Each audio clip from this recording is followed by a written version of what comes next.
রোহিতের অবাধ্য হলেন কুলদীপ, সঙ্গে সঙ্গেই উপকার পেল টিম ইন্ডিয়া। খোদ অধিনায়ক রোহিত শর্মার পরামর্শ না মেনে ভারতকে ইংল্যান্ড আরও একটা উইকেট উপহার দিলেন টিম ইন্ডিয়ার বোলার কুলদীপ যাদব। দ্বিতীয় ইনিংসে রবিচন্দ্রন অশ্বিনের মতোই বড় সাফল্য পেয়েছেন কুলদীপ। তিনি ইংল্যান্ডের 4 উইকেট শিকার করেছেন। অশ্বিনের উইকেট শিকারের সংখ্যা কুলদীপের চেয়ে একটু বেশি। তবে রাঁচি টেস্টে ইংল্যান্ডকে ধরাশায়ী করতে কুলদীপও বড় ভূমিকা নিয়েছেন। তার মধ্যেই উল্লেখযোগ্য হয়ে থাকলো অধিনায়ক রোহিত শর্মার পরামর্শ না মেনে কুলদীপ যাদবের সফল সিদ্ধান্ত নেওয়া। কারণ যখন কুলদীপ তার অধিনায়কের পরামর্শ মানেননি, তারপরের বলেই ইংল্যান্ডকে উইকেট উপহার দিয়েছেন। ঘটনাটি ঘটেছে ঠিক এরকমই।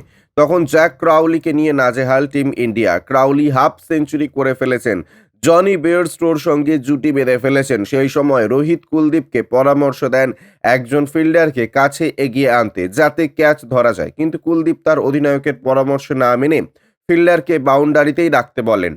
এরপর ওই জায়গা দিয়েই ক্রাউলি 4 মারার চেষ্টা চালান। সেই সময় কুলদীপের বলে তিনি উইকেট হারান। গোটা বিষয়টি ধারাভাষ্যকারের দীনেশ কার্তিক শ্রোতাদের সামনে তুলে ধরেন। টিকে দর্শকদের জানান, রোহিত আসলে কুলদীপকে জিজ্ঞাসা করছিলেন ফিল্ডারেরা যে জায়গায় আছেন সেখানে থাকবে কিনা। জবাবে কুলদীপ জানান ওইখানেই থাকুক। তিনি মিড অন মিড অফকে আরও একটু পিছিয়ে যেতে বলেন। এর পরের বলেই জ্যাক ক্রাউলি কভার দিয়ে 4 মারার চেষ্টা চালান, কিন্তু কুলদীপের বল তার স্ট্যাম্পে ধাক্কা মারে। শুধু ক্রাউলি নয়, কুলদীপ ইংল্যান্ডের অধিনায়ক বেন স্টোকসেরও উইকেট নিয়েছেন।